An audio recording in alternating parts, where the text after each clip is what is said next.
Yo, yo, yo, it's Big Fan Breezy with the Brooklyn Nets vlog. I apologize. You know what I'm saying? For not recapping the game right after it went off. I wasn't feeling well, so no apology necessary. But shout to all the fans that expected me to pull up last night. And you know what I'm saying? I didn't make it. But it's all good. We right back at it, you know. Before we start, I want to give a special thank you to the members of the page. Maria, Signal Mall, Chelio, Marcus, Nets DNA, Beeman Boy, Joey BK, Cooney Jean Philippe, GIHF_Carter, Brooklyn LM, Mr. Seahorse, J Noel 24, Javon Ship, and Big Homie Stay Solid. Feel what I'm saying? Yo, like, share, comment, subscribe. You heard? Creme de la creme, run tell a Nets fan friend. We out here. Share the page. We're gonna be right back. You heard? BROOKLYN.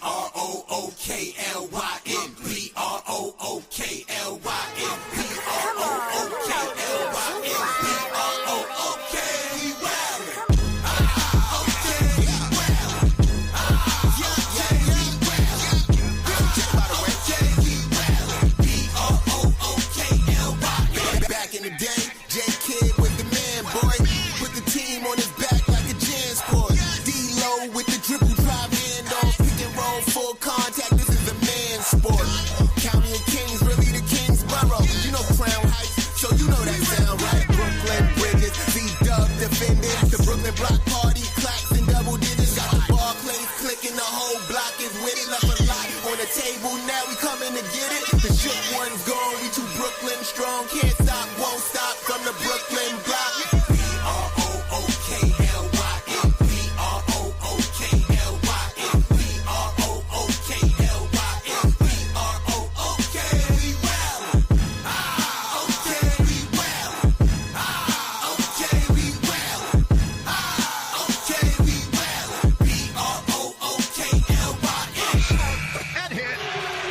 BROOKLYN. Just give me the ball, I'm fitting the score next. My J is all net, me and Jay just all next. Getting back on defense, hit him with strong flex. I'm official like a ref, trying not to get attacked.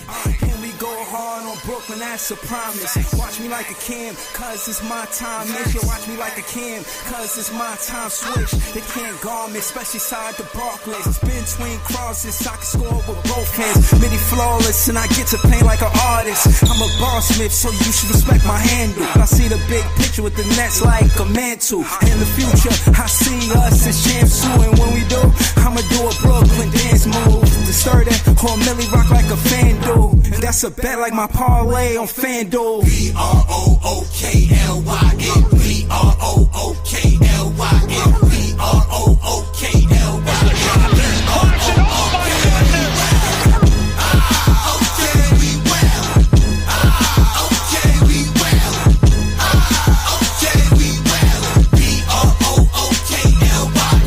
When you establish a culture, that's what you do every day. That creates one thing, that it's your identity. Alright, that's how you are seen by other people. If you work really hard and get 1% better every day, you're a competitive group. That means that you fight. Oh, what a move by Sean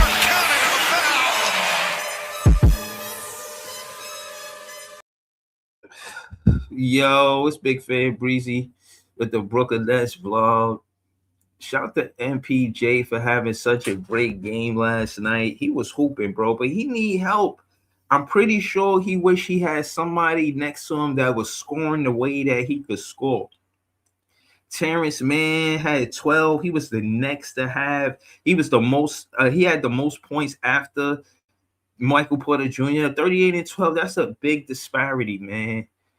MPJ needs somebody that's going to give you 20. You give Day'Ron Sharpe 5 shots, he can't create by himself. These be hustle plays. You feel what I'm saying? These be hustle plays for Day'Ron Sharpe. You feel what I'm saying? 17 minutes, and I know he did the minutes like this because of the back-to-back. We play again tonight. We play the Utah Jazz. You know what I'm saying? But this shit is tough, man. This shit is tough. You know what I mean? I see y'all in the chat. I'm gonna send y'all the link. Hold up. I'm gonna send y'all the link. Word.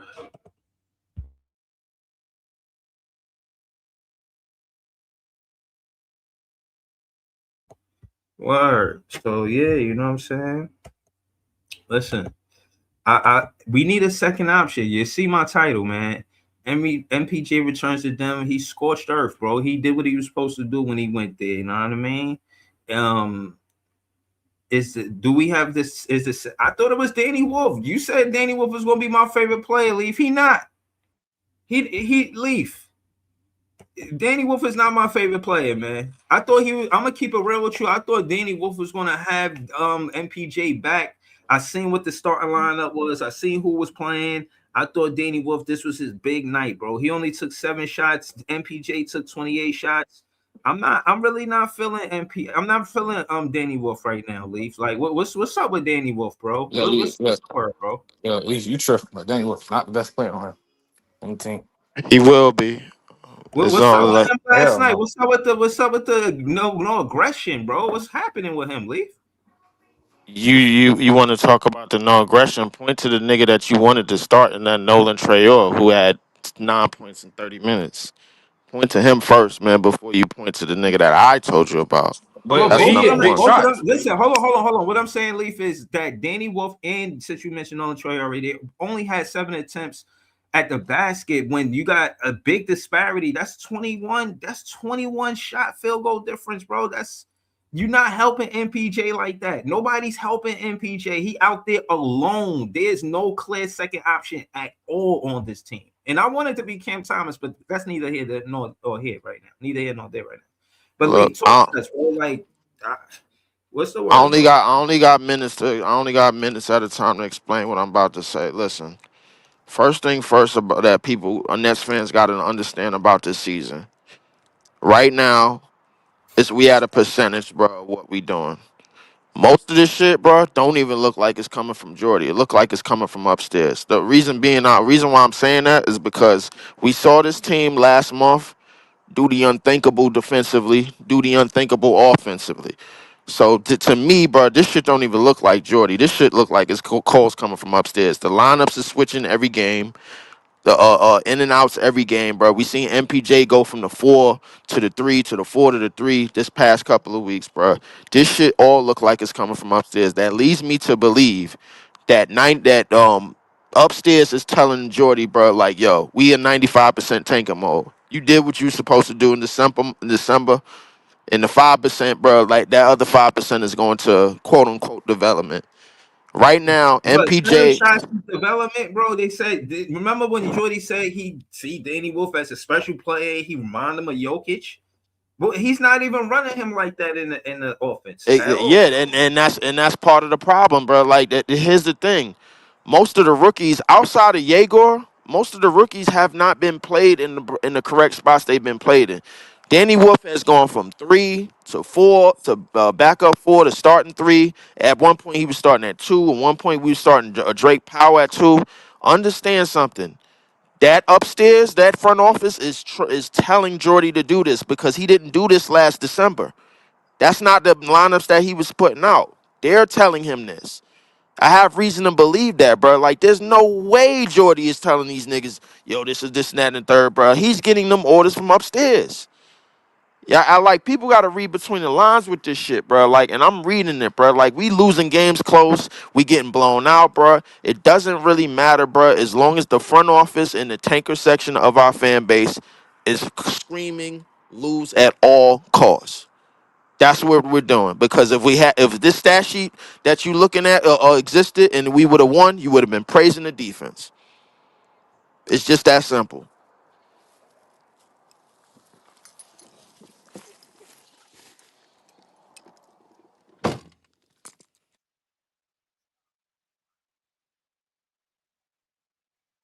Yo, all right. So CJ, talk to us, man. What you seeing out there? You said Nolan Troyari, that guy, man. I mean, what's up with Yeah. him, bro? Yeah, I mean, yeah, he hit big shots. He was playmaking, creating advantage and all that. Yeah, he hit a big shot. He hit 2 big shots. So I don't get what he's saying, like trying to say you play bad or whatever. He had 9 points. And then another thing they got to work on offense, they not passing the ball. I be seeing guys be wide open. MPJ got to learn how to pass the ball sometimes wide open. When he come off that double screen, he get blitzed. He either just still take shots. He don't really pass the ball. That shit really pisses me off. Because sometimes you'll have Nolan wide open in the corner, or sometimes you'll have Wolf wide open in the corner. They got used to passing the ball. That's another why they be losing games, because they don't pass the ball. They take up dumb jump. And then for the last time, I keep saying, you got to trade Terrence Mann. Like, he just terrible, man.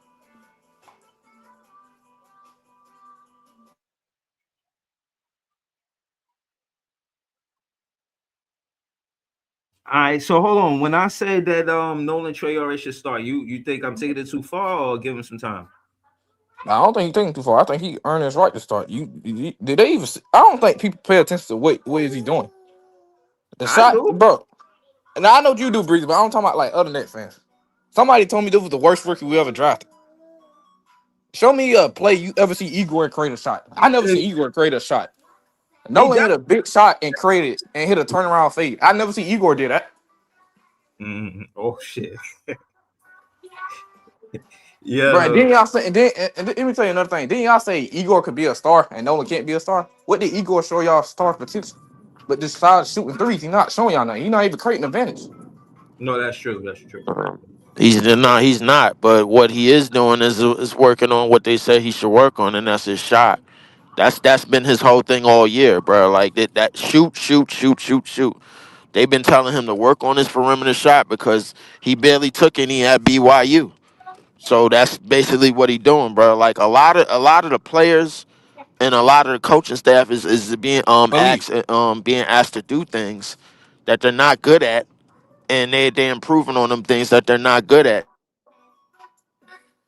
They've But been how? changing the lineups and why we've been losing. They trying to make sure that we don't win too many games. We probably trying to bottom out before the trade deadline. But what I'm saying, That's what's going on to me. I right? But what I'm mean, if listen, there's a Leaf, lot of y'all that don't see that, bro, I don't Leaf, know what to tell you.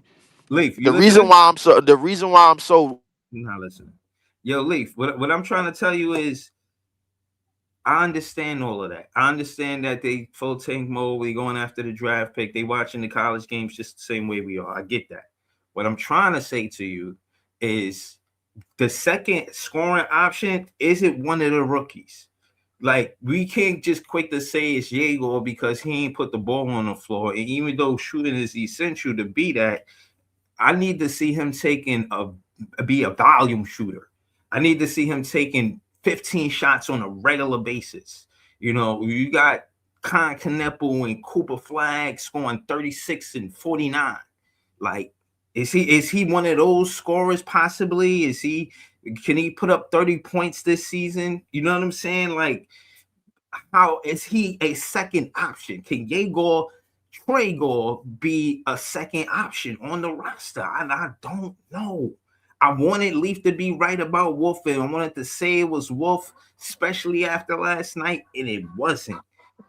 I mean, John, talk to us, man. What you seen out there last night, John? Morning, guys. Yeah, listen, it was the MPJ show last night. I mean, I agree with a lot with what Leaf was saying. I mean, at this stage of what is supposed to be development, and what the other guy just said, does MPJ have to score 38 points every night? Does he have to have 28 field goal shot attempts? Because the next closest guy after 28 is Terrence Mann with 9. And then after that, the rookies, it's less than 7. I talked about this the last game. It's like, the disparity between what MPJ does from shots to the other rookies, it's insane how, like, he's being so relied on at this point. Like, nobody asked for MPJ to carry us every single night, because at the end of the day, we're in the second half now. Beginning of the season, that was all fine, dandy, and fun because MPJ just arrived, but it's like this is now the portion where we're taking for a top pick. We just tied with Wizards for 4th worst record, and now we're trying to get the rookies the development that we want to see. Like, you guys make a lot of valid points. Like Danny Wolf, I even said this multiple times, still being played out of position. He's not initiating offense, playing to his strengths. Yegor, he's not being tested to dribble a freaking basketball, make plays and tough decisions. That's why Terrence Mann keeps playing, being a crusher. It's like we want to see these rookies develop and take on those leadership roles and really test themselves. But right now we're not, because Jordy's whole system is built around one guy, MPJ, and the rookies are playing, as Jay famously says now, a lot of basketball. Like Nolan Traore, I thought Breezy, for a first career start, it was decent. Wasn't great, but it was decent. Fourth quarter, He had some moments, but then you saw the rookie side of Nolan appear when he knocked a Denver player to the floor, had a wide open three, and I'm like, Nolan, that's your moment. Take it. And what does he do? He passed it to Terrence Mann, who gets up an alley doopsy 3-point attempt and gets a foul call. It's like that was Nolan's moment right there. But you kind of see with these rookies still, they're struggling to really find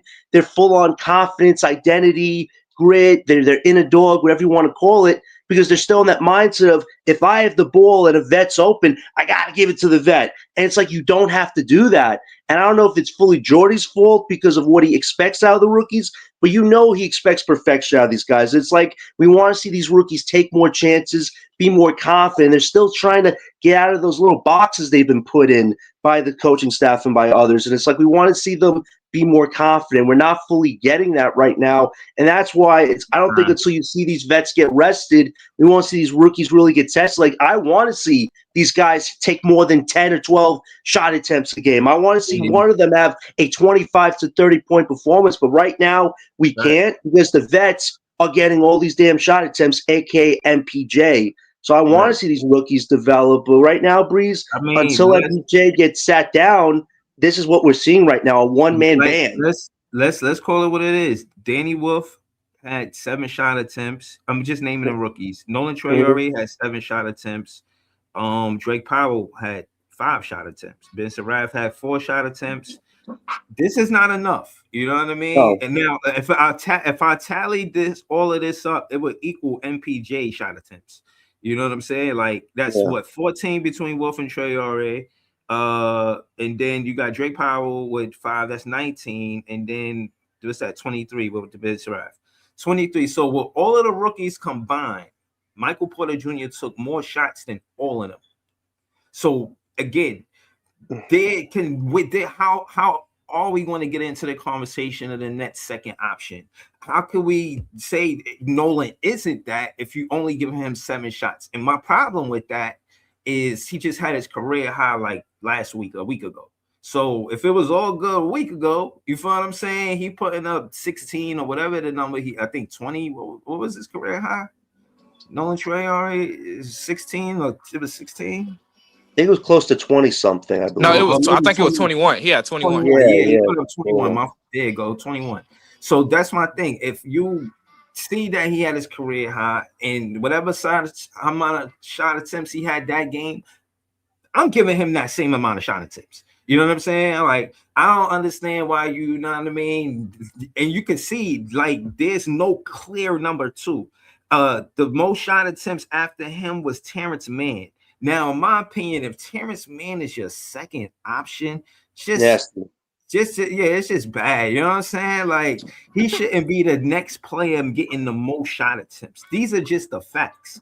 You know, then after that, it's Tyrese Martin, somebody that came off the bench. So a bench player is getting more shot attempts than all of the rookies, because all of the max rookies got 7 shot attempts.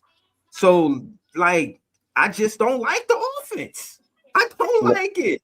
You know what I'm saying? I need the Nolan Traore out of those shot attempts. Out of not 7, I'm giving him 14 shot attempts. I'm giving him 15 shot attempts in this game.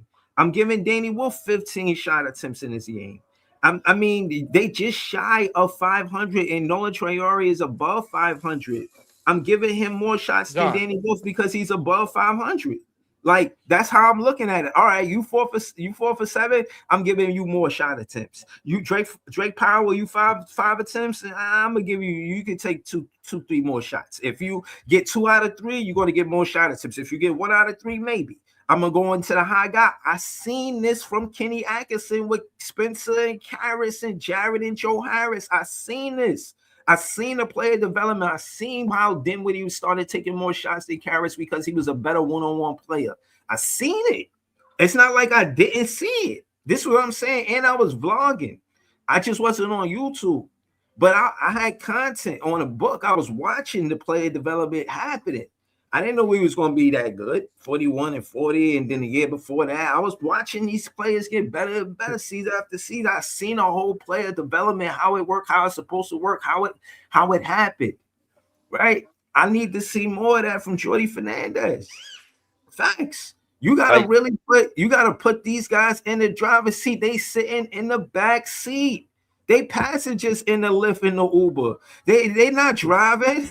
They on the, you know what I'm saying? You're not giving them main character energy. Only person you giving main character energy is MPJ. And it's like come on, man. It's got to change, Breeze. I think for Jordy, this is his first real low point of his career. This guy is so used to winning, so used to be able to figure things out. And it's like, Jordy, this was part of the process. You weren't just going to sign with Brooklyn and become the first coach ever to magically turn things around with a young core of players. Last year, you got lucky because you still had veteran players. Even the young guys we had last year, a lot of them were just fighting to stay in the NBA. And when you fight to stay in the NBA, you're going to play a lot harder. But we have inexperienced rookies that are just getting acclimated, facing over like 28 teams. It's like it's going to take an adjustment period, but you got to trust in them to work through the mistakes. The thing with Drake Powell, it's so mind-boggling is it seems that I guess his effort isn't what Jordy wants at this stage, but it's like he is a skilled young man, but now your bench of a Terrence Mann, it's like we're going backwards. Like we're trying to take steps forward,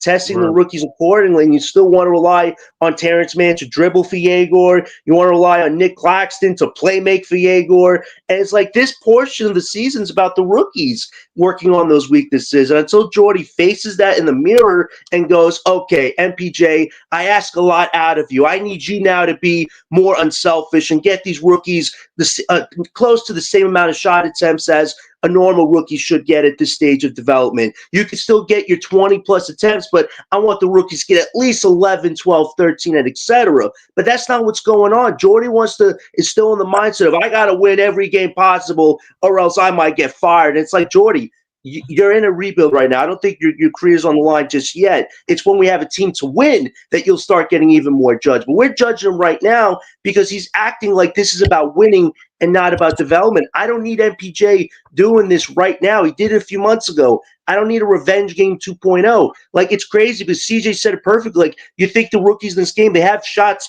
lined up to take, but MPJ, I don't know if he has a magnet in his hand. It's like, oh, I got the shot. I got the attempt. It's like 13 for 28 is not good, actually. Yes, MPJ stat padded last night, but that really is not great. 28 is great, bro. I don't know what you're talking about. That's not great. He just shot shy of 500%, 7 for 15 from the 3-point line. That's incredible shooting right there. Is 7 for 15 incredible from 3? No. Yes. Bro, and again, I don't put this on MPJ. I put it on Jordy Fernandez not giving rec to Wolf, Traore, like Drake Powell, whatever, because I don't feel like he aggressive. I'm gonna keep it real with you. But Nolan Traore, a dog. Feed him, give him the ball. Feed him the ball. Breeze, I want to say this. I want to tell you and John this. Did y'all watch the fourth quarter when Nolan told everybody get out the way when he was ice on the ball? When he got that game leading point, I was cool. That was cool. Yeah. I see what you're talking about. Yeah. Yeah, that's what I'm saying. Jordy need to give him more opportunity to play with the ball, man. Yeah, bro. He the fastest one on the floor. And we don't have no clear second option. And he acting like he wanted more than Danny Wolf. I seen Danny Wolf pass the ball when he should have shot the ball. Like, no aggression for real. This basketball shit is whack. And I'm not putting that on the rookies. I'm putting it on Jordy because he has MPJ as number one guy. And it's like, until we rest him after the deadline, hopefully, then these rookies can really get tested. And if they're still being timid and not want to score, then I'll criticize them fairly. But I can't do it right now because they're not the focal point. They're side characters, and they shouldn't be at this stage of the tank. So unless the front office tells Jordy, I need you to rest MPJ now, even if he gets traded or not. If he's not traded, rest him the rest of the way. He did his job. He might get a reserve all-star nod this upcoming Sunday. Maybe not. But at the end of the day, once the deadline passes, this next 30 or so games should be about the rookies' development, working on the strengths. Yegor, you got to dribble basketball now. You got to make on-court decisions. Danny Wolf, I'm running you at the 5, your position. Need you to play, mate. Get shots up. Drake Powell, you've given me a lot of energy from defense. I need more assertiveness on the offensive side. And Ben Surratt, I don't know what Ben Surratt is doing. This guy's playing 17 minutes. I don't even know if he's on the court half the time because he only has like an 0-2-2 type stat line. Like, Surratt is the same player we saw last summer. Until you can tell me he can shoot a mid-range or a 3-point consistently, I don't believe this guy's going to do a lot to Bro, impact us, and he should John, not this have been is drafted at this but point. John, this is what I told you about Drake Powell. I said he talented. I ain't take nothing from him. I told you that he's a skilled player. I ain't say anything wrong with his game. I say he's not aggressive. He's passive. At the end of the day, you could be as good as you want to be. If you ain't got that heart, that desire, I seen Yegor knock down the three and show emotion. You know what I'm saying? Competitiveness.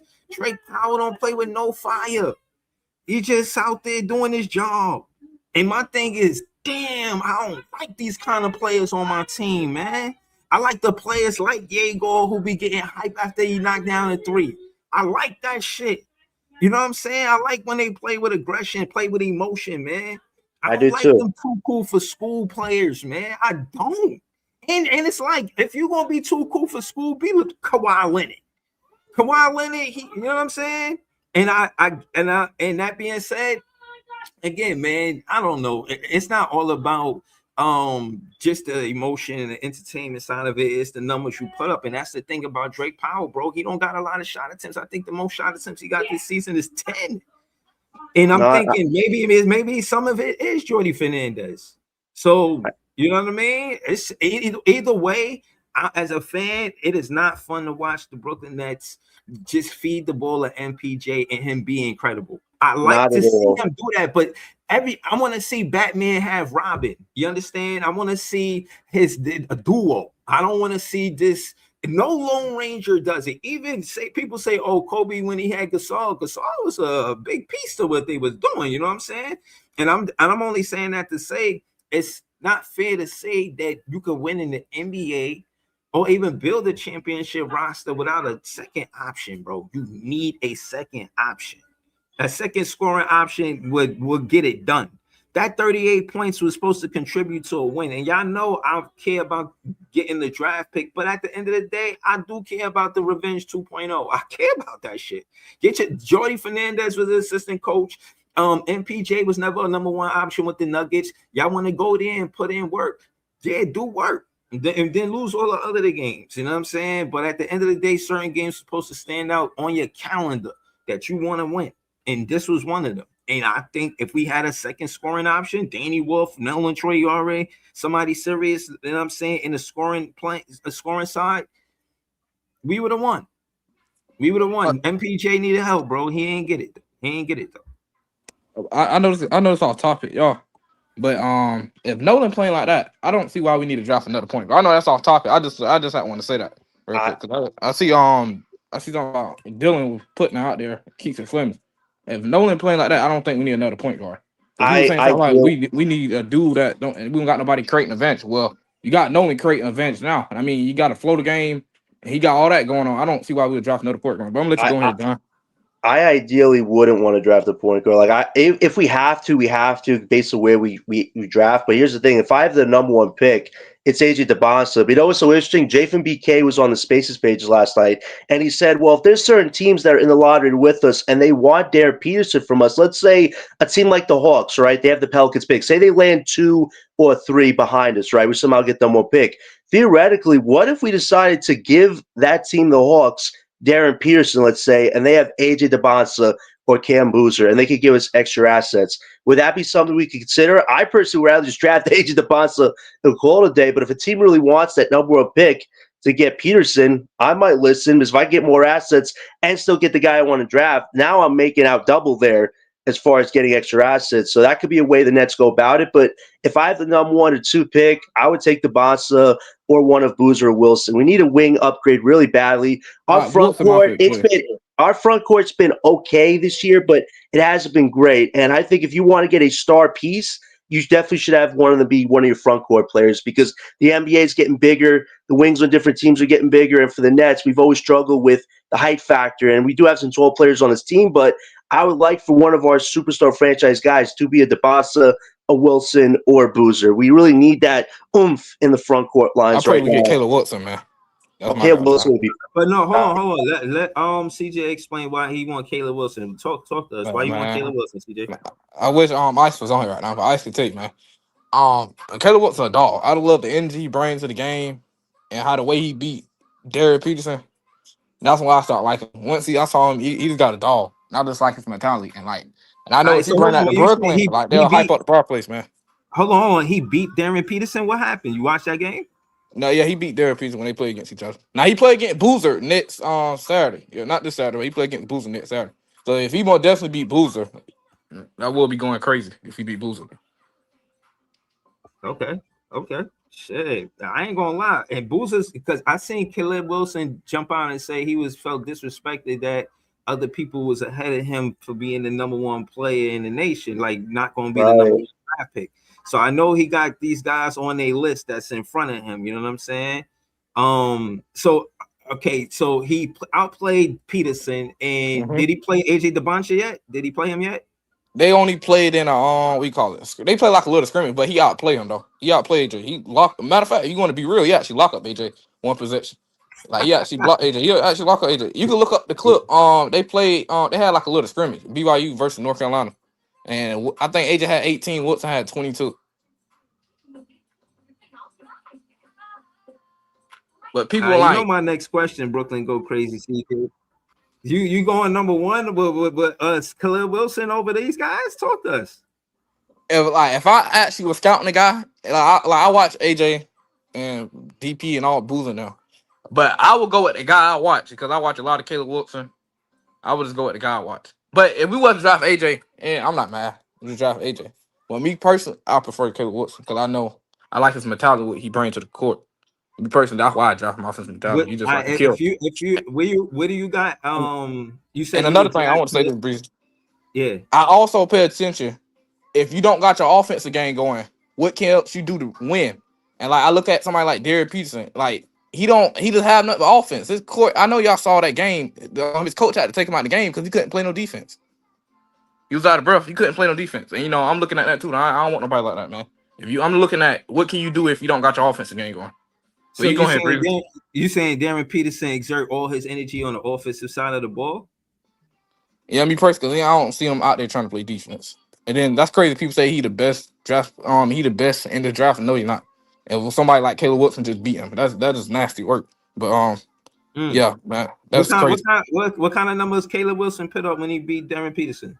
I think he had 23 or 22 or something, 16 rebounds or something like that. He had like 5 assists or something like that. So hold on. What is he at? 3 or 4? What he do? He could be everything. Positionless basketball.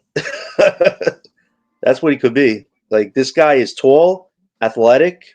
He can score in different ways. Like, this guy embodies positionless basketball. Like, I would choose AJ1, but if a 2 or 3, I like Boozer, but maybe Wilson somehow jumps over him, which would be a surprise for us. I'm not saying he would jump for anybody else, but for the Nets, I would say a wing is the most important thing for us right now.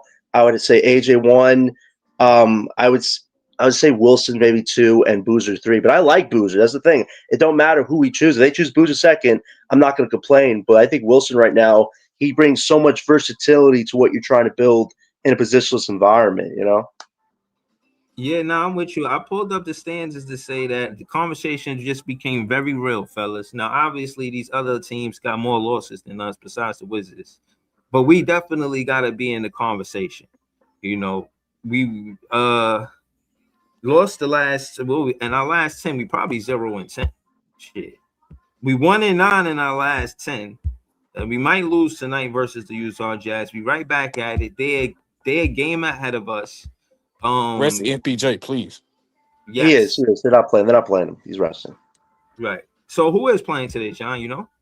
Yeah, Yegor's going to play today. He's 1-3 away from setting the all-time rookie record of 34 consecutive games with 3. Hope he gets that under his belt. Cam Thomas is going to play. Likely he rested too. I think they might rest Nolan and Powell because I've seen Jordy do that where he plays the rookies on one back-to-back, then rest them. I think Danny Wolf will play again because we need another big out there. And Zaire, they said it's a short-term thing, but they probably might hold him out again out of precaution. So, yeah, I would say Nolan and Powell might get rested. Cam and Yegor should be back in the starting lineup. But Terrence Mann, he might get rested too because he was questionable too, but we'll see. But, yeah, I would say Yegor's definitely played today. And MPJ, he's likely getting rested. I'm going to keep it real with you. The way it's looking right now, it looks like we're going to get a top 3 pick. Let me be. Breeze, I got one more thing to say. I just was going to say that it looked more like more than hope. It's looking strategic, and it's looking like we actually got a plan. It would look like we know how to. We kind of winged it last year to see what's what, and this year is more intentional. I'm go ahead, CJ. I'm with you. What you say? Oh yeah, John. By the way, Sean Marks has been scouting Kareem Lopez 2 weeks ago. He been at the game. Kareem Lopez has dropped 32 points, and the Golden State Warriors have been scouting. The Golden State Warriors GM been scouting. Now, only thing I'm gonna say, Kareem Lopez started to pick up his game. I don't know if you've been paying attention, but he been going crazy lately. I sent it to Dylan, and I sent it to everybody. He been going crazy lately. So I just want you to know he been going crazy. Man, he'll get drafted top 10 probably, but he's not getting drafted by top 10. No, but listen, he is playing better. I have seen some stuff with him, but for us right now, aim as high as possible. And like Breezy said, we are trying to be attention. I would say if we somehow do get the worst record, we're guaranteed no less than a top 5 pick, which is 5. So at the end of the day, I think this front office realizes self-preservation is more than false pride and false morals. Like right now, if we do get the worst record, last few years, the team with the worst record gets the 5th pick. Maybe for us, it could change. Maybe that pick drops to 4 or 3 at the latest.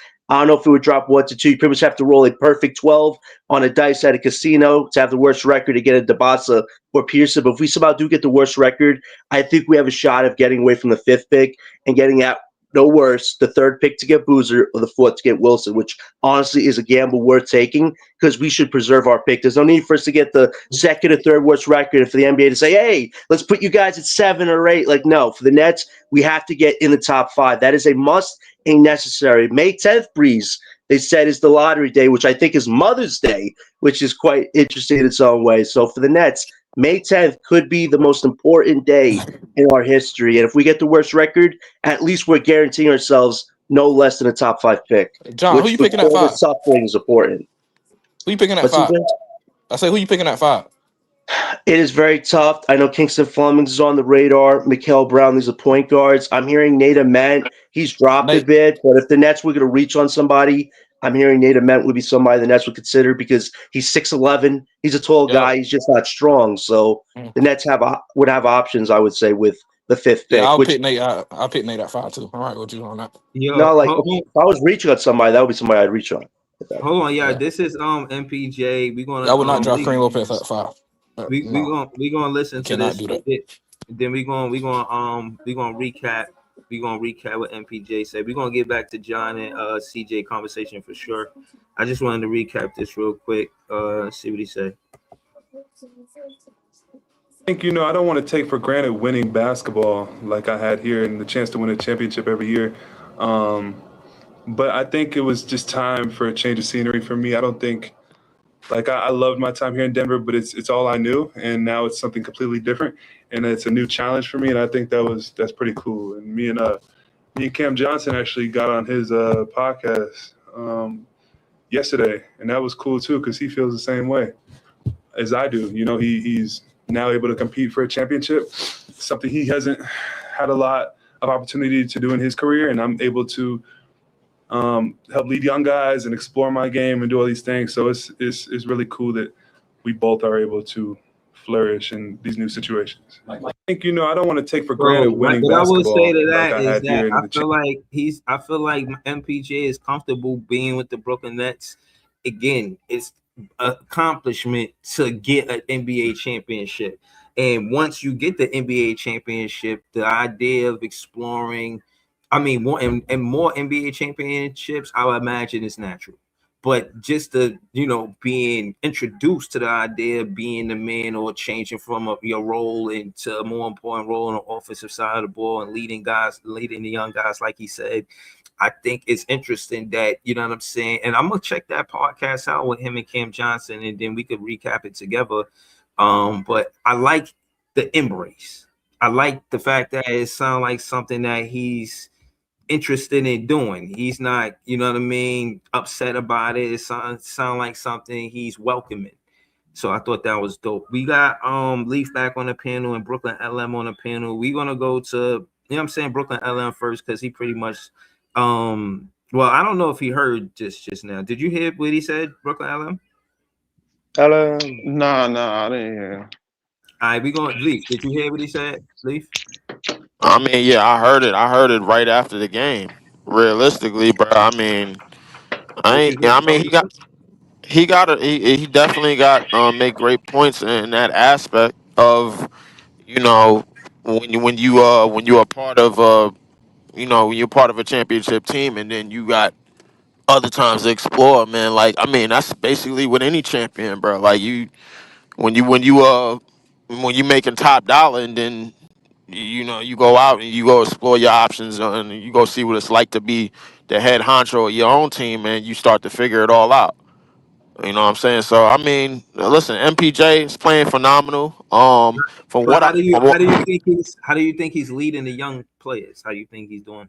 That's what he was saying. me personally, I think he's learning on the job. You know what I'm saying? Because right now, I mean, this is his first time in that said position. As opposed to being a role player or being the number 3 option in Denver. This is his first time really in that position. So he's still kind of learning on the job, but it's because of his age and because of his injury history, he probably got to learn really, really fast. You know what I'm saying? I think he's doing okay. I mean, I don't think he's doing terrible. Being the cards that we dealt with, that we handed with, and the cards that we supposed to play with, especially in this season. But I think we're gonna see the best version of competitive basketball we're gonna see next year. This year, bro, everybody's aiming for this pick, and we basically only got one dice roll. You know what I'm saying? Because we only got one pick in this draft, so we basically only got one shot, like Eminem. You know what I'm saying? So, Like, so hold on. All right. So hold on. Let me get to go to Brooklyn LM. Pretty much, he was saying LM, that he's embracing the role to lead the young guys on this team on the Brooklyn Nets. So, how do you think he's done so far leading the young guys? I mean, I feel like it's hard to tell because realistically, like, I want to say in terms of MPJ, he helps the rookies on the court. In terms of, whether it's getting them assists or, scoring the ball Pass or me the keeping us ball. in I'll shoot games. it. Yeah, but off the court, it's hard to tell. Like off the, in the locker room, we don't really know how he may be. Like it's hard to tell, but on the court, he definitely helps them out a lot. But the MPJ, it's crazy because if you really look at his game, uh, the shots that he take, like just his shot selection in general, is just atrocious. It's just that it looks good because he makes them, but his Exactly. shot selection is bad. But I mean, when you So 6'10" you and you can saying the shoot rookie over shouldn't people, look at him and say, "I'm gonna do what MPJ did." don't It's not a good tutorial on what to do. realistically in the offense, if a player is taking those shots, you usually take them out the game. Like it's just that Right. he's just at this point so That would good be at ill making them. advised, It's right? just like, yeah, he's just so good at making them. Like you would look at the stat sheet and be like, oh, he was not okay. He was efficient. But if you're watching the game as a coach, you're like, what the hell is going on? Like, why are you taking these shots? Like these are not efficient shots. But him being 6'10", like he shoot over anybody. So Yeah, it looks Brooklyn good. LM. That part I agree with because I heard KD say the same thing. You know what I mean? Like once they jump, like it's just them in the rim. You know what I'm saying? Like defenders don't have much chance. So I get it. Yeah, it's the him being 6'10" and those 6'11" guys. If you got a smaller defender, it's basically lights out. But I mean, in terms of what he's doing, he keeps the team afloat for sure. Without him in games, we see the team is what 0-8, 0-9, or something like that. So he definitely keeps the offense afloat. It's just that's the problem. I think Jordy has to figure out like 0-9. Well, once MPJ is out, who else can you get offense from? If you're not gonna play Cam Thomas like that, one of these rookies got to be aggressive and step up, or somebody on the team has to step up and be more aggressive. Which is, what we was talking about in Spaces last night. We need somebody to go out there and get shots. We just saw the So play hold on last night where before we pass it because I want to ask John and CJ the same question. Who you think should be the Mhm. second option on this team as of right now with the roster look like? If you ask me, you know what I'm gonna say. So I'm gonna tell you. Uh, I'm I gonna tell mean, you. he I'm on the gonna say bench right now. But Yo. he on the bench. Realistically, that's who I thought would be the second option Say his name, coming man. into the Say his season. name so the people can know. Let the people know. Realistically, yeah, it should be Cam Thomas. Like that was Right. everybody thought that was the second option or the first option coming into the season. Um, and now that things have, drastically changed, I think Yegor should. I think he should. I think at this point he should. Especially, I'm seeing all these rookies, especially seeing what Cooper and Con Kneppel did last night, and all these other rookies and VJ Edgecombe and all these other guys. Like he should be finding his offense. I understand he's the playmaker and he wants to get others involved sometimes, but I think Diego needs to find a balance between being aggressive and learning when to Right. find guys. Like there's times where we want you to take more shots, take more mid-range shots, take more, you're already shooting threes, which is good, but like we need you to be more aggressive and sometimes, don't always follow the MPJ offense route. Go and get your own shot off the pick and roll or whatever the case may be. Force the issue. Go to the paint, draw fouls. that's there. Like we just want you to be more aggressive. You shouldn't be taking nine or 10 shot attempts. Like I want to see Diego take 19 shot attempts or 18 shot attempts. Like just go out there and be aggressive. It's your rookie. Like we want to see you be aggressive. Maybe have a 25-point game. You know what I'm saying? Maybe go for it. I feel you. So I feel you. Let me ask John the same question, man. John, how you feel like he leading the rookies, man? What you think? I think for one, I think off the court he's definitely helping them because as far as like preparation, what it takes, I think he's definitely trying to give his knowledge of what he's been through to win a championship, going through the feet and stuff like that. Being a guy who used to be a scouted top prospect, and the injuries kind of made him fall down. So he has a lot of different experiences to bring with these rookies because these rookies, let's be honest, this has been a sensory overload season so far. And I will say this about our rookie class. I think mentality-wise, this is the best class we've had in 10 years because they've taken a lot of flack from everybody, but they've been able to handle it with the best maturity possible. So I think right now he's definitely helping the rookies in certain areas. I would say the rookies impacted the most is Yegor because you guys see what Yegor, the catch and shoot stuff Yegor does, you guys see it taking a little bit from MPJ because MPJ mostly is a catch and shoot guy. He's not really a self-creator, even though he is trying to do that right now because he has to be the temporary top guy option. So I think for Yegor, he's learning as far as catch and shooting goes, how to find his spots on the court, how to be aggressive with his three-point shot, and how to try to eventually figure out a mid-range game of some sort. So I really feel like MPJ and Yegor, I think you brought it up too, they've definitely developed some type of good rapport, good connection there. So I think MPJ has done a decent job. As far as where we were with Bridges, trying to be a third to one option, I think MPJ has exceeded those expectations a lot. My only worry is if we do keep MPJ, we do draft a top guy, we're going to have a core 6 rookies next year in MPJ. This one-man MPJ rock band offense cannot exist next year if MPJ is here with the rookies. Like Ellen was saying, we need to divvy that up a lot. To segue into my next conversation is basically because there's no second scoring option out of the rookies, whoever we draft, I think should be the number 1 or the number 2 option. Regardless of who it is. Like I don't care which pick it is. Like whoever that is, if Yegor doesn't, what happened? Okay, but if both Nolan Traore, and I'm not gonna lie, Nolan Traore is showing signs, but if Nolan Traore or any of these rookies don't show signs that they could be the clear number 2 option, they should make way. They should make way immediately for whoever we draft to be the number 1 option. All facts. No, I definitely agree with you. And I think the second half, once MPJ does get rested, we really could see if Yegor could step up to the plate, maybe be a second option. But if you do get that guy next year, Yegor could be a third option, which isn't bad. But I think the second half for Yegor especially is going to be important because we want to see him work on dribbling. We want to see him make decisive playmaking passes to his teammates, be a leader on the court. We've seen Yegor show little bits of leadership. But now you want to see him really get tested when a man or MPJ aren't there, and then Jaeger has to make those tough decisions. So I want to see. Same for Nolan Traore. If he gets starting minutes again, can he make more decisive playmaking passes, which he's worked on a lot of bit better at? Offensively, can he be more confident in taking those big shots when he has to? And then Danny Wolf, if he gets to actually play at the 5, run different sets of playmaking as well, but be more offensive or assertive in your offensive shots. Like, we want to see these guys be more confident this second half, even if they're going to get decimated by a lot of teams. You want to see them make those tough big guy decisions. So I want to see that happen.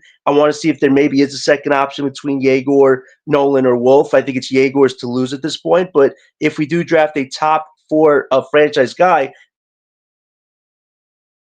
actually a first option, and Jaeger, Nolan, and Wolf would have to be the third option, which isn't bad, but we want to find that out. We want to see them make those tough decisions, not that MPJ has to be the end-all, be-all of everything, because that's not a system for success. So once MPJ can sit down, we're really going to see if Jaeger, Nolan, and Wolf can step up to the plate and be that second, third, or fourth option and vice versa. And I want to see it. It's just right now they're playing too much basketball, and we want to see them play basketball. Can I hear CJ and Leaf kind of defend why Danny Wolf should be the second option, and hear why CJ think that Nolan should be the second option? Like, let Leaf go first and let CJ follow. Well, the reason why Danny should be the second option is because he's proven, even if he's not scoring, bro, like he can create offense out of PNR. In terms of his PRA box score, bro, he can fill that up in minutes, bro. It's just as long as he's involved and as long as he's involved in the offense.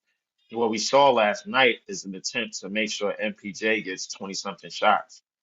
That's what we saw. This is one of the reasons why a lot of shit ain't really available for the other players. Now, if you're saying that's taken away from the other players, if it's not taken away, or like that really doesn't mean anything now. But in the future, we're gonna see the offense run a lot smoothly because with Danny Wolf, you get basically a three level playmaker and somebody that has the potential to be a 3 level scorer in this league. Just with his ability to post up and his ability to put the ball on the floor, that's his height, and his ability to step away from the basket at the 3 point line. And when you have more one-on-one options with him, bro, we see what he can do in terms of getting his move off and taking his move and taking his defender off the dribble from there. We seen him do it with the little guards, dudes his height. We seen it at many different levels. So we seen episodes of that, and we've seen episodes of him running in pick and roll situations. If he's running with a better screener, I guarantee you he's going to have better results. Nolan Traore is a lot more No. faster. Hold on. Let's CJ speak for Nolan Traore, because I know he was saying that we kind of slept on him. Know what I'm saying? But it's all good. CJ, talk to us, man. Why Nolan Traore should be the second option? What you think?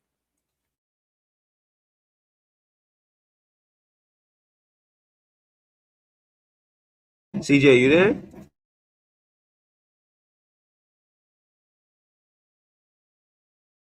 I don't know. I don't know, man. I just think that Nolan Traore got more of a willing scoring prowess than Danny Wolf. Danny Wolf can score. I like his game, but I don't know if he wanted to shoot the ball. Like, Well, I'm not making that clarification after this game, bro. Like because I've seen him take plenty of shots in plenty of games. I think he's one of our highest scoring rookies in the game this year, bro. He had 22 in like less than 30 minutes against Giannis. I mean, like a lot of people just seem to forget that. The thing is that like he's taking what's happening with this team right now, opposed to the rookies. They're being told to do certain things on the basketball court, bro. I strongly believe that they got handcuffs on them. A lot of these rookies got handcuffs on them right now. John pointed to it. If it ain't by Jordy, then it's by the front office. The thing is like we seeing it happen live in color, front and center on the court, bro. Because it's a lot of times when Nolan Traore would have shots and he'll pass it up. It's a lot of times where Drake Powell have shots and he'll pass it up. It's a lot Yep. of times where a lot of our rookies will have shots and they'll pass it up. Like the only person that's allowed to take a whole bunch of shots as the rookie is Yegor because he's the lottery pick.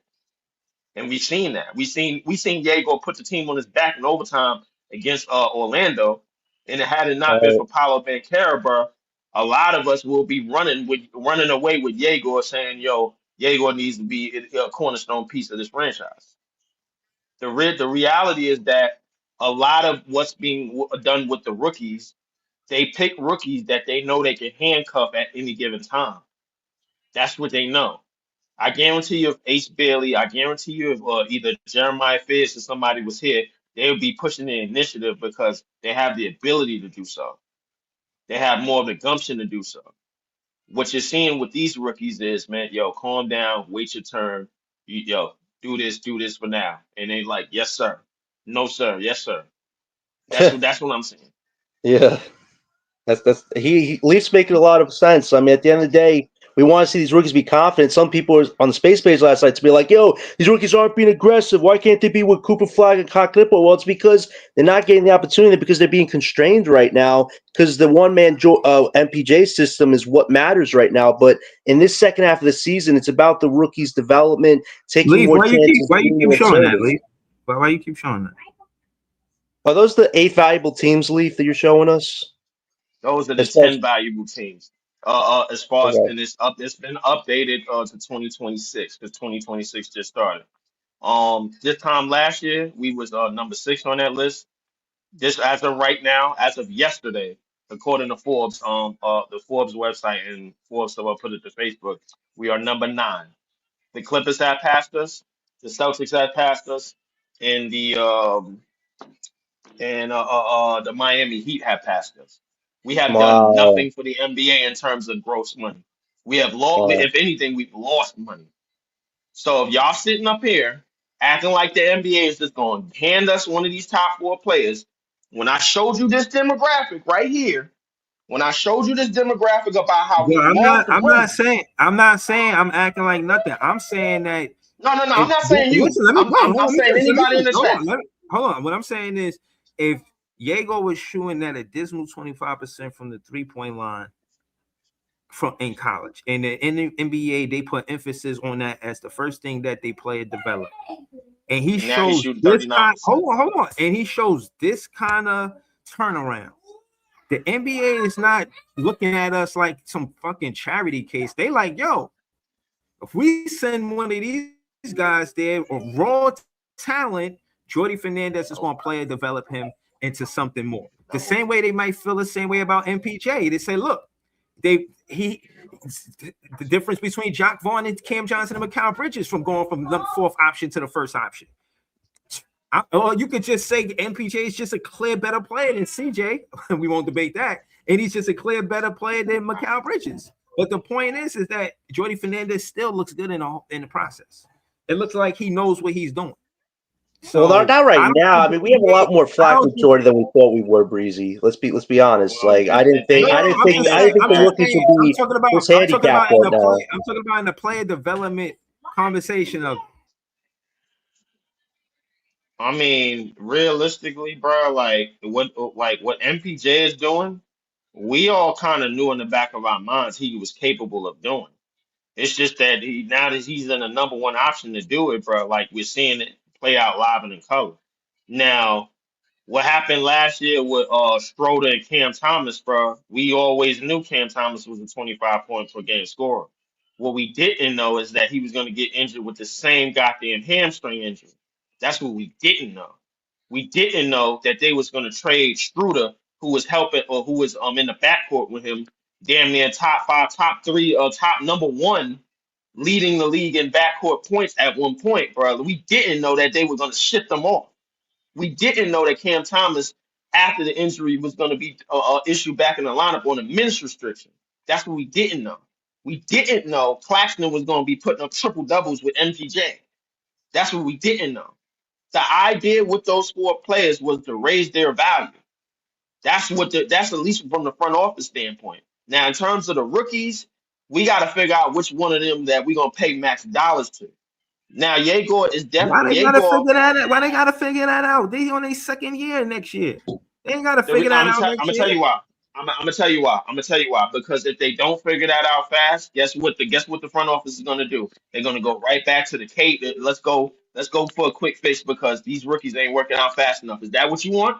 Because Are that's you, Bro, what you think what the you cap mean? space is Oh, for. no, hold on. First off, with Diego going to the rising rookies, he's the lottery pick. He's the main concern. So they not looking at it in a negative light, in my opinion. it's They good look.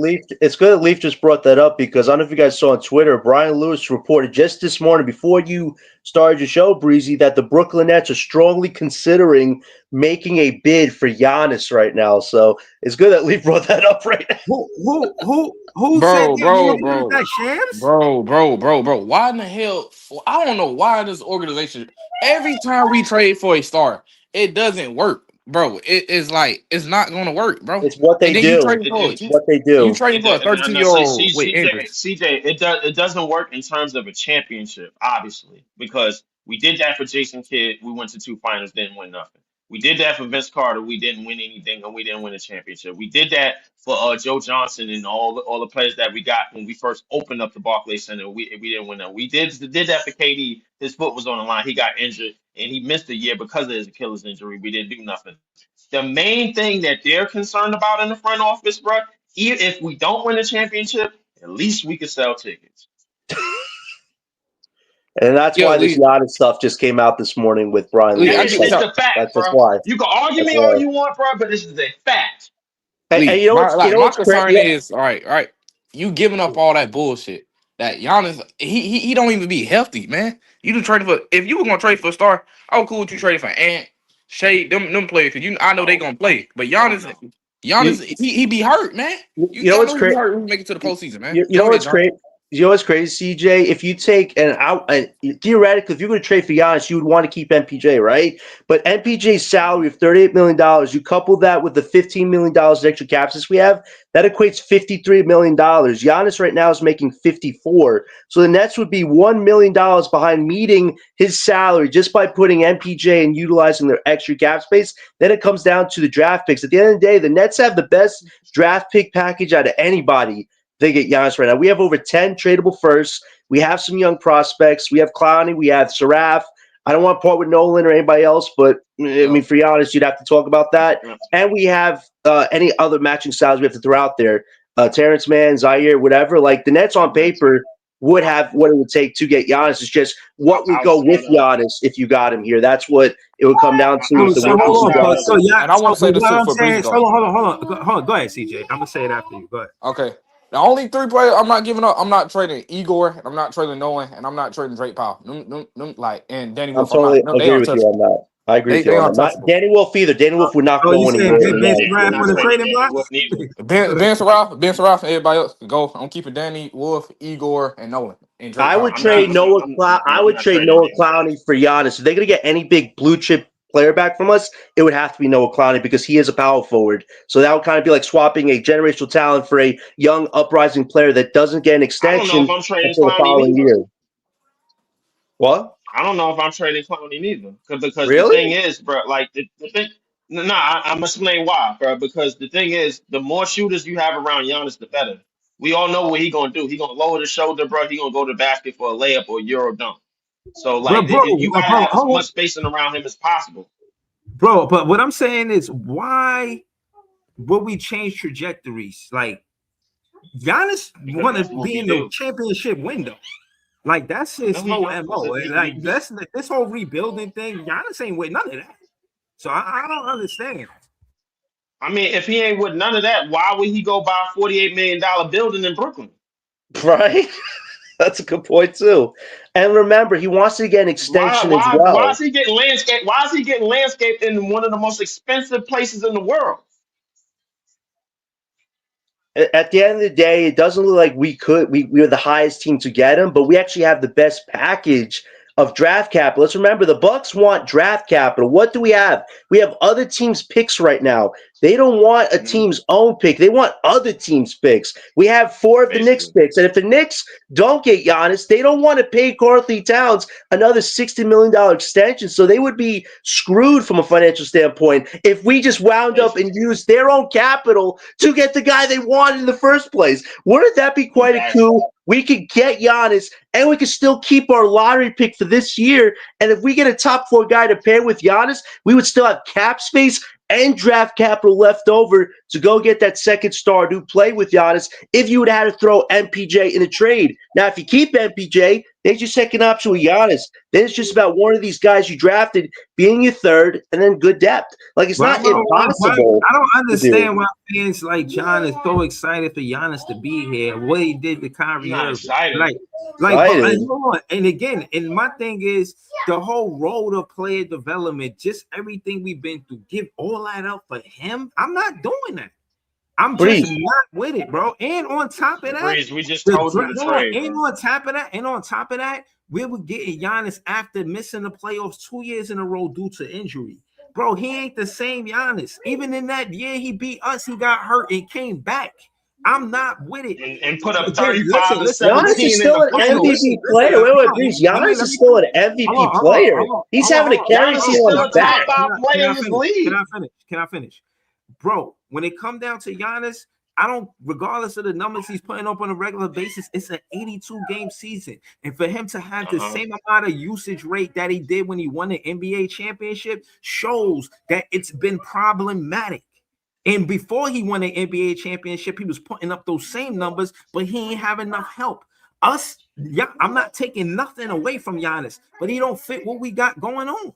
He don't, bro. He's messing it up. And on that note, I like Jordy Fernandez. Hold on. I like Jordy Fernandez as a second-year head coach, still having the grace to play and develop, opposed to having that all switched up and sped up because of a superstar. Superstars come here and fuck up what we got going on. Pardon my language. KD, Kyrie, they messed it up when it came down to the coach selection. And again, superstars have more power than the GM. And even if that's change, quote unquote change, it won't be no different than what Giannis will be asking for. Giannis is going to have an asking price on what he wants and who he wants on this roster.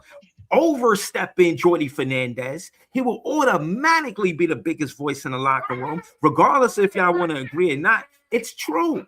He would be the biggest voice in the locker room, bro, and that's a problem, bro. No, Breeze, does Jordy want to develop or win? Wait. Does Jordy want to develop or win? Because by running everything to MPJ, you're telling me at the end of the day, I prioritize the guys that are established than the guys that I draft, and that's what me and Leaf have seen. Like, if this is all about development, then Yegor and his rookies should have more than 10 shot attempts in January. Instead, they're not, because MPJ is the one leading this charge. But if you tell me I could swap an MPJ or keep an MPJ to pair with the Giannis, then like Leaf said, what are we doing? The East is weak right now. It is wide open. Having Giannis in the West makes that more crazier. But having Giannis in Brooklyn gives us a shot to be at least a top 6 seed. And I get it. I want to do things organically. But based on the way Jordy's running things, this isn't organic right now, Breeze. A top 6 seed this season or next season you talking about? Next season, not this season. We're trying to get top 6. So why would we take on Giannis' contract? It'll be next season because we don't have our Milwaukee Bucks. Exactly, Lee. Them more than they benefit us. Giannis coming here benefits him and the Bucks more than it benefits the Brooklyn Nets. How does it benefit the Bucks? The Bucks are going to be rebuilding for a long ass time. We're going to be trying to compete for something. No, it don't. Because the Bucks, no, it don't, Breeze, because the Bucks is hold on. I'm going to bro. answer a question. The Bucks is an organization that can really say that they play and develop Giannis and Middleton and maybe a few other players. My point is that that's the rapport through the league. They did. And that being said, players are going to want to play there. So again, how does it help the Brooklyn Nets? Giannis is going to have a bigger voice than a head coach. Just address that part. How is Giannis a superstar from a different team, just like KD and Kyrie and Harden, coming here having a bigger voice than a head coach, improve this team? I don't see it. I'm gonna address that because there is no voice right now in our organization. The voice one month is Jordy, the next month is Sean Marks, the next month is Josiah, and then it's the Yep. next month is, and then they all discombobulated. It's a disconnect, bro. I told you at the top of the show, bro. In December, we seen arguably the best version of the Nets that we was gonna see. That was Jordy's version. And since January started, bro, this is not Jordy's version of it. You seeing lineup changes after lineup changes after lineup changes. That's not Jordy's shit. That's upstairs. You could obviously see it. So there is no voice. Jordy got a voice 1 month. Sean got a voice another month, and then Joe Tsai got a voice maybe the rest of the way and telling them, hey, that would explain why he ran downstairs in that game when Cam Johnson was going off against the Spurs. Listen, all I'm saying is, you remember what game I'm talking about, bro. I feel what you're saying, but at the end of the day, bro, the second option is not clear. Regardless of who's calling the shots, I've seen all of the rookies, and Nolan Troy already trade for Giannis, and it is might be the closest to the second option. Getting Giannis might be a risk anyway. I mean, realistically, I think everything is a risk. Everything is a risk. Nah, everything is a risk risk in terms of injury. He's 30 everything years old already dealing everything is a risk, bro. We got calf injury. I just said that to him, and he everything is a risk, bro. But for him, we got a 19-year-old that got foot fasciitis, bro. Everything is a risk. Yegor is not athletic like Giannis. He doesn't need to rely on. And he's still getting injured. They age is two different things. Just like MPJ has been injured, and he's come back because he doesn't rely on athleticism. He's a shooter. Just like Lee said, with Kevin Durant and guys like that, even if they are injured, you clearly see, yo, I'm a shooter. I got skill. I don't gotta rely on my athleticism to do certain things, bro. Giannis is 30 years old with a whole bunch of calf injuries, bro. Aren't y'all tired of getting injured niggas on this team? Listen, I am, but I don't make the decisions, LM. But what I'm trying to tell you is this, bro. In terms of upstairs and in terms of the front office that we keep, because we're not changing it, it doesn't look like we're changing it. This is what they're thinking in their minds. They're thinking, hey, yo, we could go pick up this. If we don't win a championship, at least we could sell tickets. That's what they're thinking. I don't think it's going to be Giannis, though.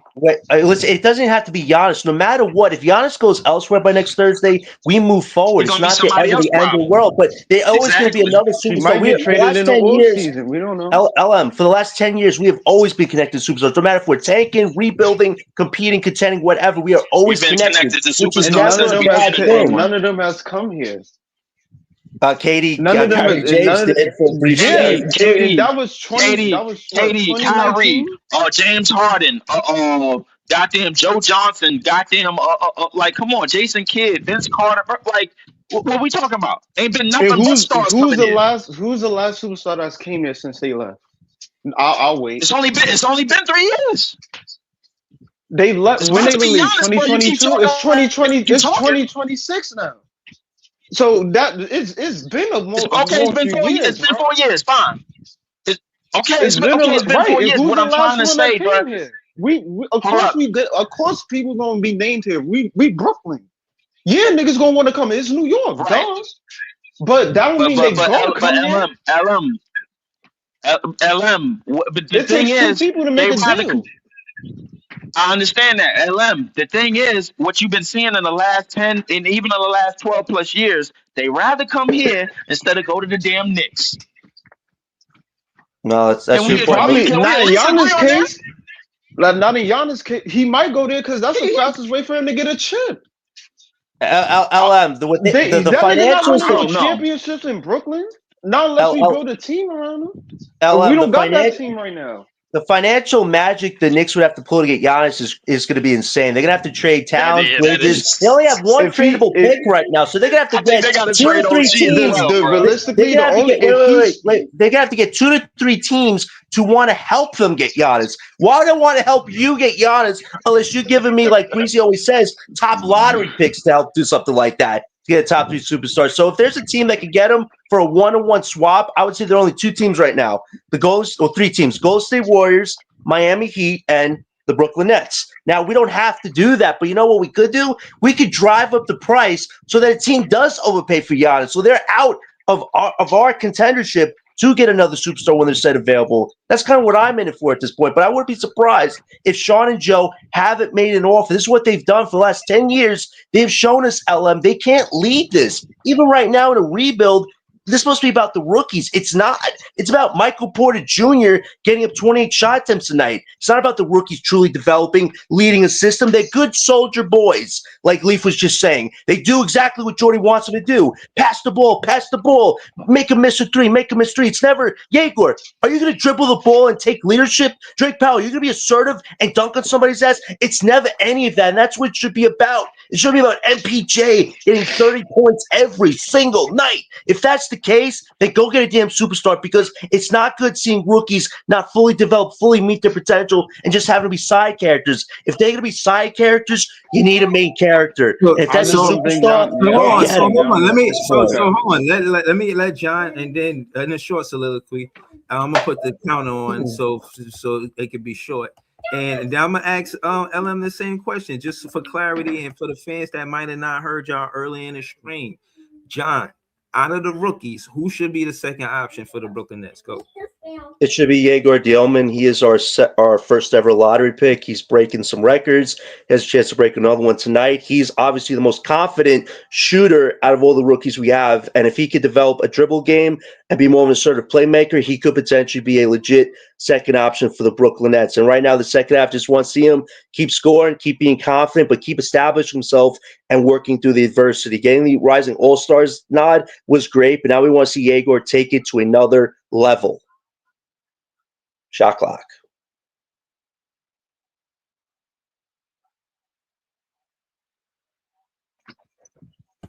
Now, all right, yo, LM, same question. LM, who you got? What rookie should be the second option? Even though John went with Yegor, which I agree with, but I would say, since he has the intangibles to do so, I think Drake Powell. If you're gonna put him at the 2 guard in the starting lineup, I feel like that's the position where you've seen the on-ball shot creation. You see he can get to the mid-range. You see he can shoot the three. I think if you put a little bit more aggressiveness in him and run a little bit more sets for him, he has the ability to be that second option scorer. I just think realistically, these guys got to stop really being passive. But I see the scoring skill set in Drake Powell. I just necessarily think, he has to rebel from this MPJ only offense, and start getting it on his own, start taking more mid ranges and taking more threes and being more aggressive getting to the paint. We know he's capable of it. We've seen it in spurts, but we need to see it be consistent, at the 2 guard spot, especially if you want him to start in the backcourt alongside Yegor. So I think Drake Powell should work on being that second guy, especially if Yegor's at the point. I'm sure he'll be happy to find a Drake Powell and help him get his scoring averages up. So I would like it to be Drake Powell, but I mean, with MPJ on this team, who knows? Like it's going to be very difficult to see these guys be aggressive unless they get away from the MPJ offense. All right, so hold on. Shout out to CJ for joining the panel again. Shout out to all the Nets fans. We the best fans. We said a lot about Jordy Fernandez. We're going to give this man an opportunity to speak for himself. You know what I'm saying? Then we're going to recap. At the end, obviously, like Jamal made. Being able to come back from being down by double digits. When you look at those last final minutes, what were some of the main factors that were key that led to the Nuggets pulling out the win? Yeah, I think it was a good fight, and at the end, obviously, like Jamal made some tough shots, but the fact that we were up 2 or whatever it was with 2 minutes to go, I'm proud of the guys for playing winning basketball and competitive basketball, and that's got to be for 4 quarters. I think that defensively, we struggled in that first half. We gave 64 in the first half, and then 43 if my math is correct in the second half. So this is who we want to be, give ourselves a chance to win games. And again, we got better today. So that's the only thing that matters. When you look at Michael Porter Jr. and the way that he played tonight, you can tell he gave it his all. What did you see from the fact that he had? Yeah, I think his effort, especially offensively, finishing cuts and being aggressive, that was awesome. Also with 10 rebounds, 3 assists, 1 turnover, very good line for him. I think he was that part of like that third quarter that brought us back. And when he's locked in defensively and, with his size and keep bodies in front and rebounding, that's when we had really good quarters. So credit to the whole team. Mike did his job. We know how efficient he is. We know the type of shots that he can make. And now we got to learn to move on. When you look at going with Nolan Torre and also having Danny Wolf in the starting lineup, for those rookies, just what are some of the learning experiences you want them to take from playing in the clutch time? Yeah, I think just, keep doing what the team needs from you. And I think they both have done it. Nolan touching the paint, get everybody organized, playing pick and roll. He looked like composed at all times, same as Danny, being ready to shoot. Did he say somebody was playing a pick and roll? Hold on, let me rewind that. They played well. And that's what the team needs from them. I think they played well. I think, again, the whole group was part of the comeback, first and second group, and the whole group was part of worst defense in the first half. So, we can sustain that for 4 quarters. We're gonna see positive results over and over. You mentioned the lack of defense in that first half. What did you say to the group at halftime, and did you make any changes that allow some things to open up? Yeah, I mean, we knew that, we really struggled defending the three-point line. They made 10 in the first half and 3 in the second. Having more urgency, our communication, we let Tim Hardaway do what he does best, is 7 for 11, and a lot of those came in the first half. So when you let a very good shooter, an elite shooter, just shoot wide open shots, that's when you get yourself in trouble. I think they had 11 fast break points in the first half and 0 in the second. So the three-point line and getting back in transition, I think we cleaned it up in the second half, and that's why, like I said, we gave ourselves a chance. You know this fan base very well. You've been here before, but how special was it to see Michael Porter Jr. get the love and the tribute from this crowd? Yeah, I think it's what he deserves. He's been part of this club for, I think it's 7 years. And I mean, I heard what he said, but I wanted him to address the rookies and them being the second option. There was none of that. I don't know, man. I just want Jordy Fernandez to be more transparent about what he needs from the offense, opposed to being redundant with the, MPJ. Somebody got an echo on the back. Word. So basically, I just want him to talk about the offense and talk about how we need more than MPJ to carry the team. I didn't hear that from Jordy Fernandez, and that's what I was looking for. But I don't know. He ain't gonna say that, yo. At this point, as long as MPJ on this team, that's his first and second option. It is what it is at this point. But I don't think we should blame Jordy that much as the MPJ offense can be a little stagnant. I just think the rookies got to be more aggressive as well. Like it's also on them to just say screw everything. Let me go get a bucket. Especially, I just think we got too many passive players. Like Nolan Traore dropping that guy, whoever it was, and then like just passing up 3, you wide open. It's just like, bro, you gotta take that shot, man. Like you passing it to Terrence Mann, and it resulted in the foul, but it's like you gotta be aggressive and take that shot, man. And then it's confirmed when Jordy, it was while the man was taking the free throws, Jordy is talking to Nolan. He's like, "Yo, like take the 3, be aggressive, take that shot." Like there was no need to pass it to Terrence Mann. He already had a guy on him. So I don't know. I just think it's on Jordy to make sets and run plays and get the rookies involved, but I think it's also on the rookies to be more aggressive.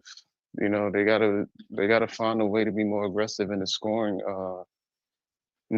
area. But I don't know. I totally agree, bro. I ain't really got no pushback. You know what I'm saying? Like I love to just to be entertaining or whatever, but the truth is, bro, the rookies gotta be more aggressive. When they get their shot, they gotta take it, man. It's I like, think is any of these rookies gonna have like a 40-point game? That would be Or a amazing. 30, like a right before the end of the 30-point season. That'd be game or a amazing. 40-point game? Like, I'm I just bet they seeing got. like that Cooper and Canuck and Khan battle was just insane last night. I'm just like, talk dog, about it, like man. Talk about it. we seen two rookies, two guys who was teammates go back to back bucket game. And you know, for all the talks about Cooper wasn't going to be much of a scorer, it don't look like that to me now. He looked like he's getting really adjusted and looking like the rookie of the year. And it's just like we need those rookies to have that aggression, to have that go get it. Like, yo, I'm gonna go get this bucket. Nobody in this league can stop me. Like, you gotta gas these guys up.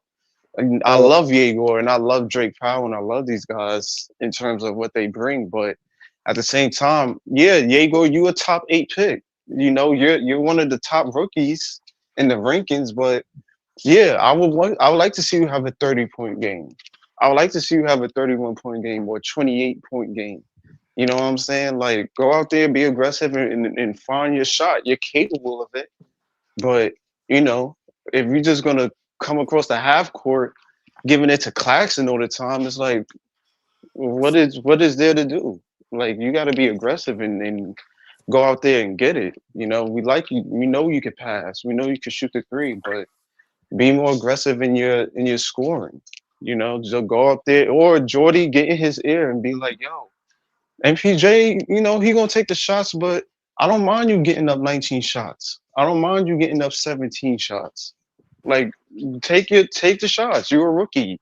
This is how you're gonna get acclimated. This is how you're gonna learn your spots. This is how you're gonna, you know, learn. You're 6'9". You know, you could pretty much shoot over your position. You know, the little guys guarding you, nobody can get to, you know, your shot. You have the advantage. You know, you got to go out there and just use it. So you seeing all these rookies, you know, even with Dylan Harper and VJ Edgecombe and these other guys, like, when they get on the court, they're aggressive. They're going for their shot. They're trying to score. They're trying to find ways to, you know, sometimes put the offense on their shoulders, not necessarily, you know, the quote unquote star player. So I think that's what we need to, you know, put a battery in the rookies' back. LM, I said it a year and a half ago that Coop Flies would be generous. Remember when people were telling me, oh, this guy's a role player. It's going to take him 4 years to develop this game. 49 points. That's another record. Yeah. I think he had a career NBA rookie record of 41. He just set the bar even higher. It's like, that's a talent you got to aim for.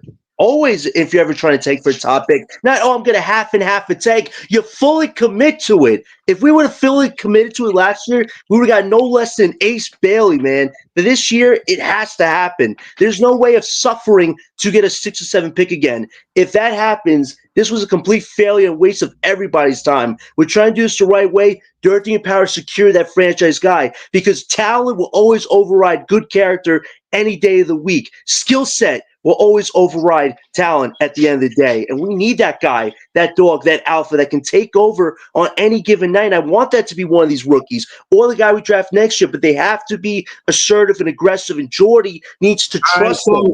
So this is what I'm saying. I don't think Yegor is ready because he only one-dimensional when it's scoring the ball. But other than that, he got a lot of what it takes to be that guy. He has to develop into that player, but just raw talent, he's not that. Can he skillfully will for himself there? Yes.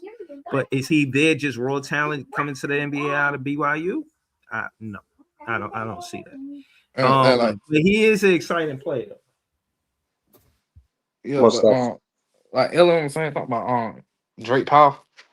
When I think we draft Drake Powell to be a defense star. Me personally, I don't look at Drake Powell out there to go out there. And so Drake Powell, you need to have an awesome game. I don't look at him.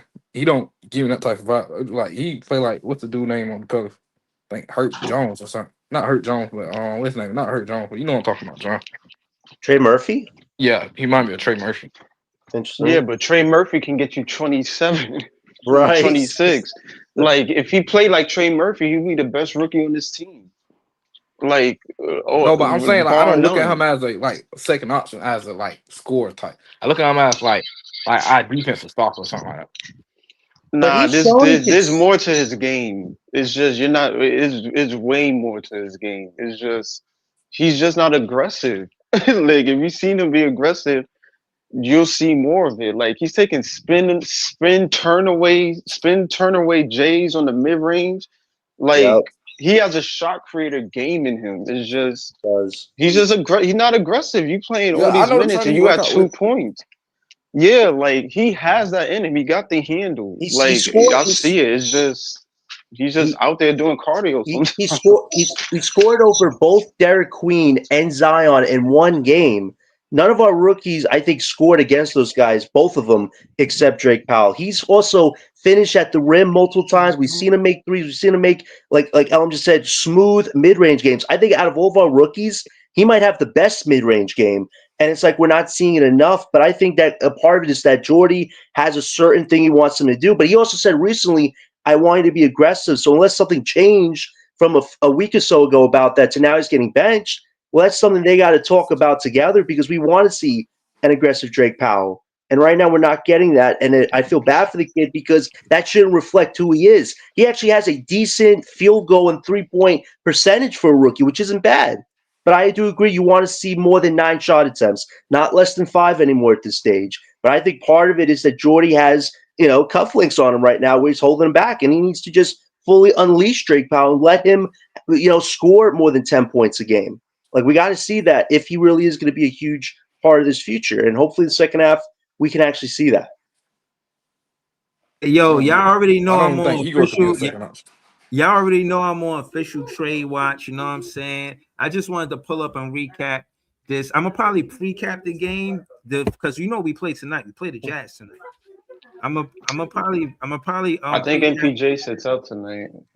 Oh yeah, Breeze. I got an update about the trade watch. Apparently, Cavs and Lakers are discussing a DeAndre Hunter from the Cavs to the Lakers for Rui Hachimura and Dalton Knecht. The Brooklyn Nets are rumored to be a third facilitating team to take on expiring salary and draft capital. So that's something to look out for on the trade watch. We unofficial. Listen, if y'all hear and see anything like John said, hit me on X, IG, or even jump in the comments on YouTube. I'll pull up. We'll do another live. You know what I'm saying?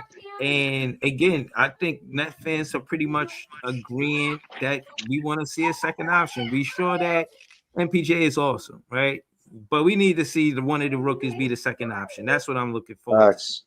So we'll be, you know what I mean? Keep my eyes and ears open, you know what I'm saying, to the NBA streets. I appreciate John, CJ, Brooker, LM, and Lee for joining the panel. Shout out to Brockwork, Harlem Kid 1, GIHF _Carter, and everybody else in the chat.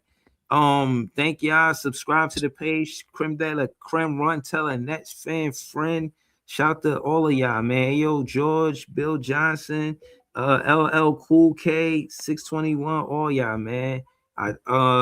Again, man, shout out to all y'all. And we're gonna be back with more content really soon, y'all. Peace. Peace.